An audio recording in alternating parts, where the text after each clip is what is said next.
Alrighty, ladies and gentlemen, we are back at it again with another bit of a breakdown, a bit of a case study looking into what can happen to a gacha creator when they decide to make the decision to, well, leave the market. I think we all remember seeing a post like this, and if you haven't, we're just going to show it to you all right now.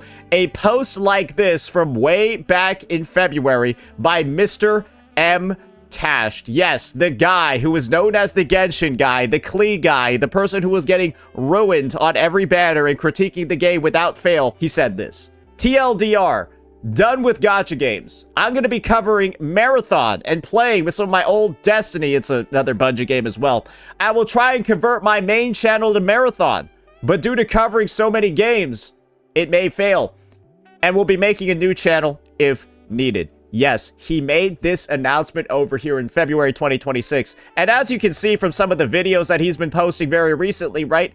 It's been a lot of Marathon ever since. But as you can kind of see over here, the views did kind of like taper off and stuff like that.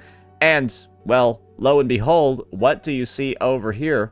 Released just a day ago. Genshin Impact after 2 years isn't the same. And then another video released today, the Klee Saga. Genshin Impact's biggest meme returns. And this is why I called him the Klee guy, because, well, is Klee worth it? I spent $2,000 on Klee. Klee sucks. Yeah, it's just, you're going to be known as the Klee guy after that, especially when you released all those videos on Genshin's actual release. And this is the statement that Mtashed decided to say regarding this situation. And it's a rough one. And this is the main statement that we're going to be looking at over here. Remember, he said he was quitting gacha, and apparently that didn't actually happen. Sigh. I decided to post a Genshin Impact video for the first time in like 2 years. And not only was it a 1 out of 10 best performing, the amount of comments saying it was the first video recommended to them in years from me hurts.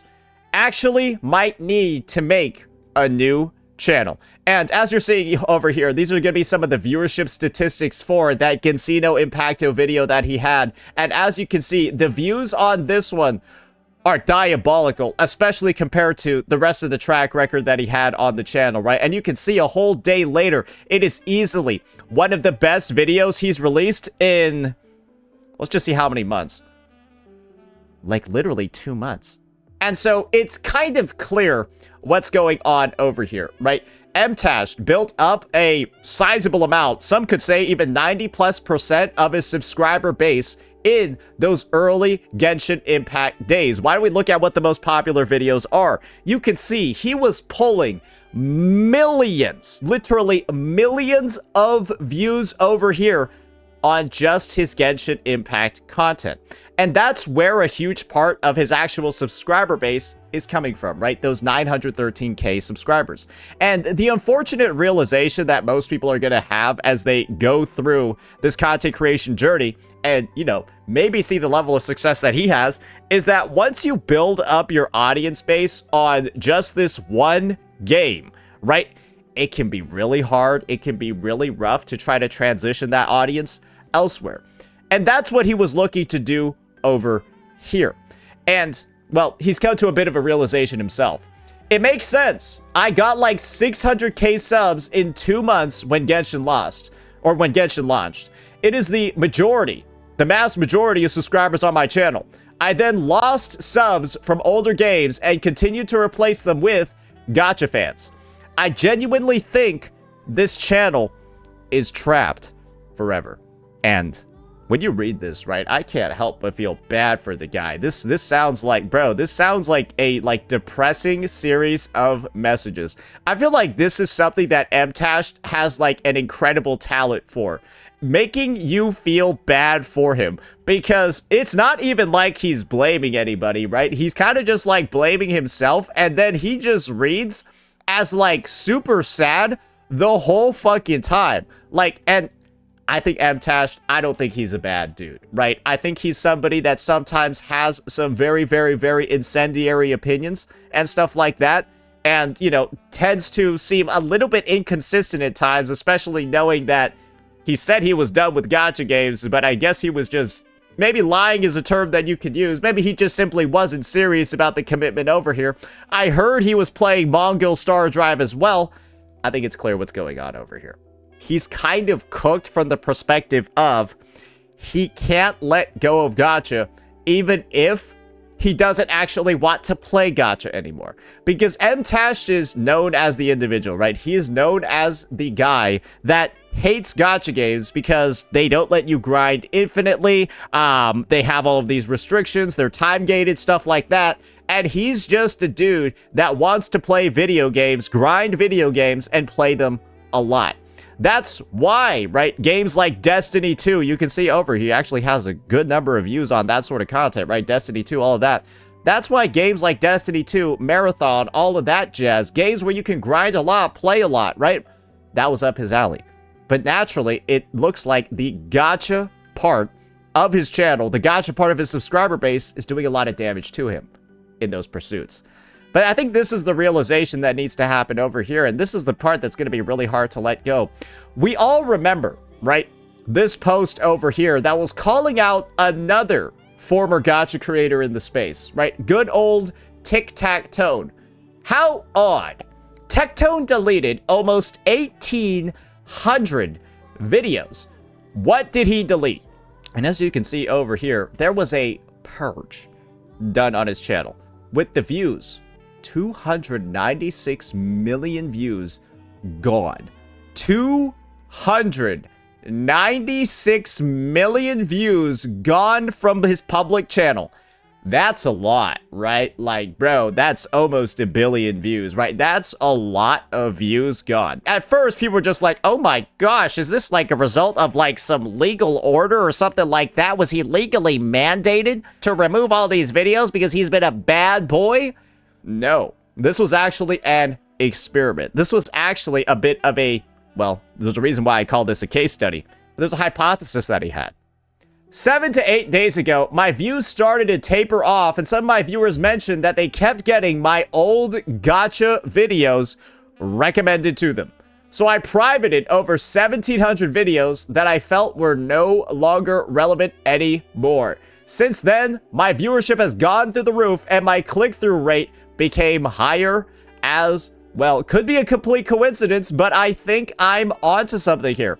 If you're a creator who has drastically shifted their content, perhaps consider unlisting old content you don't think is watchable anymore or relevant to the new audience that you're trying to capture. I did a little bit of an ad-lib there. I'll keep y'all updated if the upward trend continues, but I'm seeing record-breaking numbers right now. My channel feels good. And as you can see over here, he decided to post a bit of a parabola showing that it's going up. And then we had the update, right?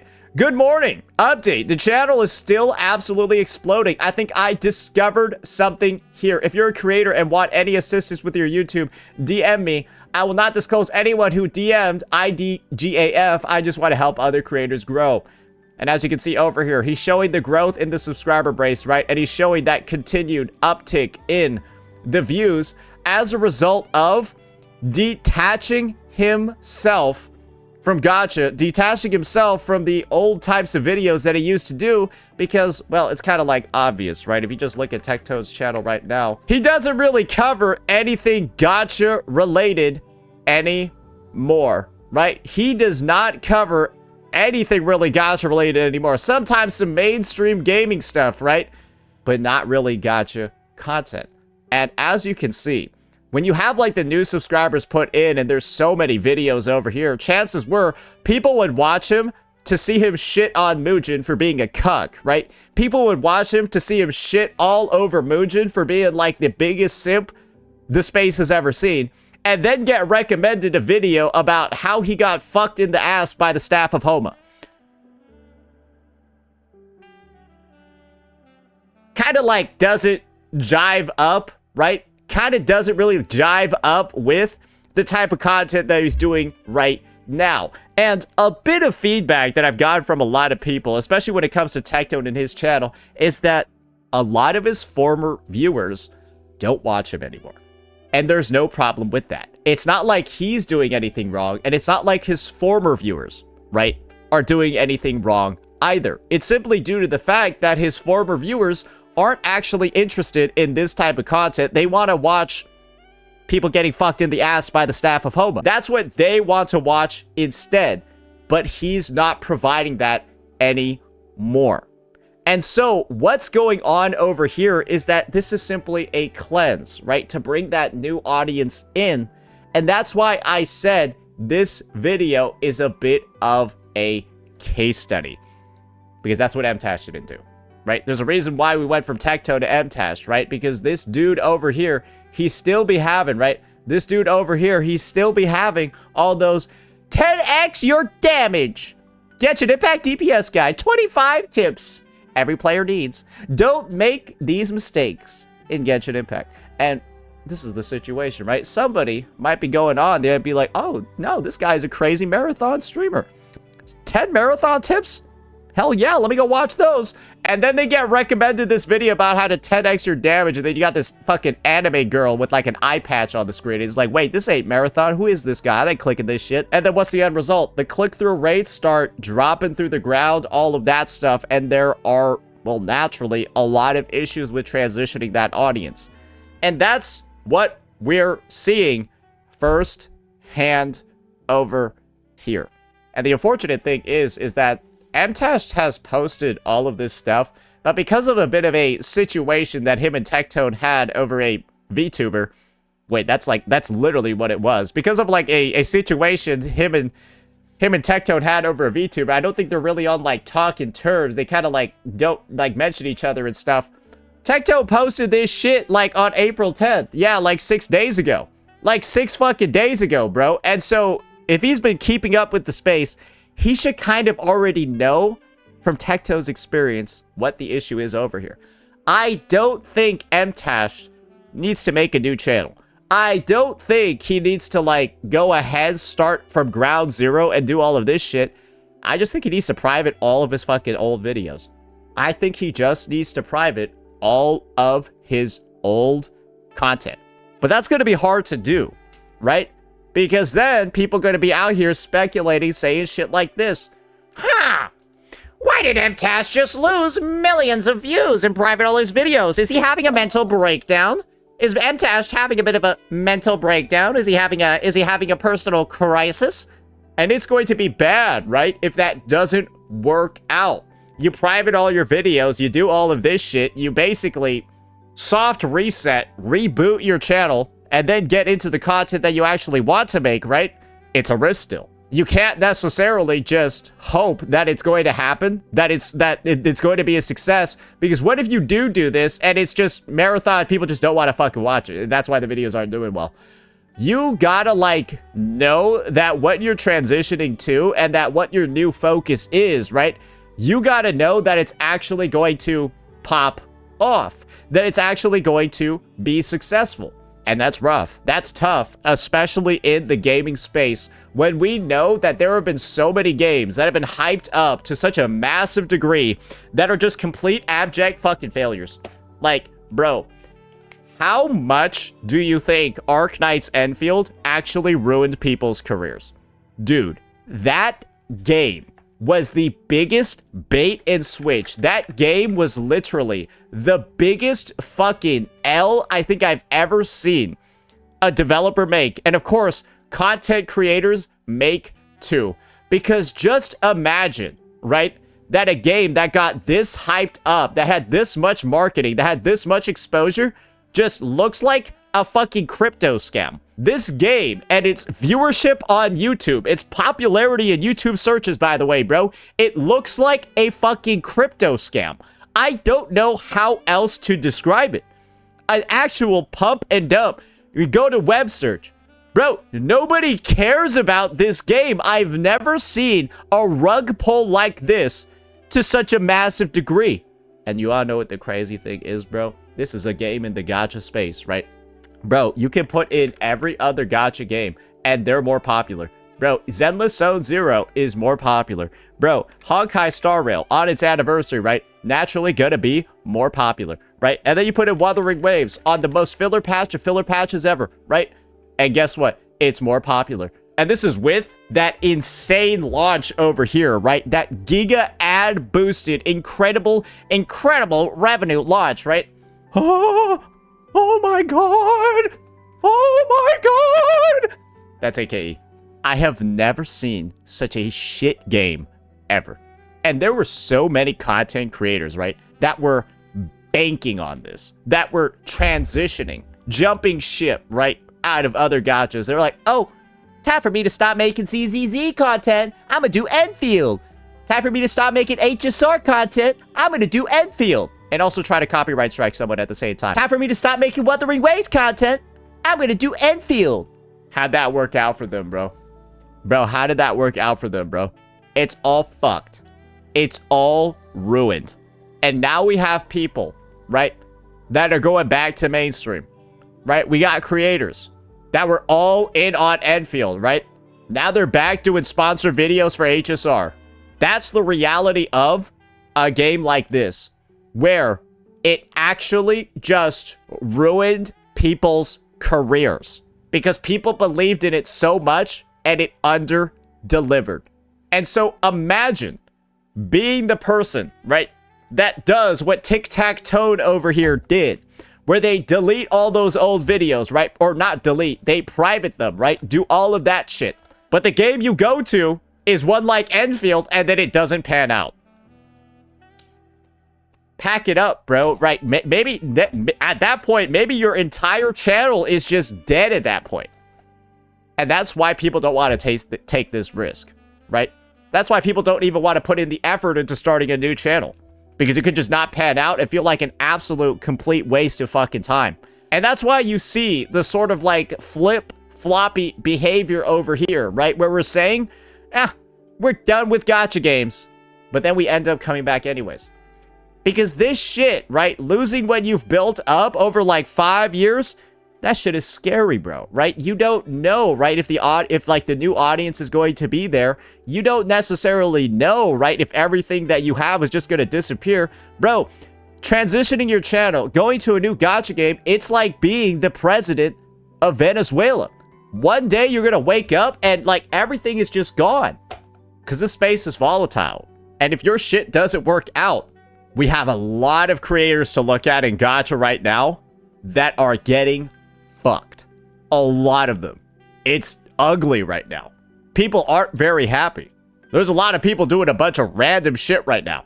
It is not looking good. And when you have to come back to a game, right, like Genshin Impact, that is arguably in one of the worst states it's ever been in, where you have everyone bitching and moaning about how bad the end game is because it's the most shilled, predatory, pay-to-win bullshit that anyone has ever seen. Bro, there are so many posts right now. Let me just show you some of the posts that people are making when it comes to the Genshin Impact endgame, bro. You even have creators like fucking Zyox, the gay Zhao dude, going ahead talking about how bosses in this game are giga shield and awful and terrible. You have people like this talking about how shield it is, how you gotta pull for all of the new units to even be able to fight it. That's what the guy that hates gacha has to return to. Because the space is so cooked right now. I think we all have lessons to learn. I think we do have to take inspiration from Voldemort over here. Because he's actually shown what has happened with his channel, right? He's actually shown what happens when you play your cards right. And you do make the good decisions when it comes to your transition. But it's a big risk. And I don't know how many people are actually willing to take it. But like I said before, this is a case study. This is what happens when you try to hold on to everything you have and you're not willing to take risks. You want to have your cake and eat it too. And this is what happens over here when you decide, hey, let's try something out and see if it works. Sometimes experimentation, being a little bit ballsy, sometimes it can be better. Let me know what you all thought. Peace out.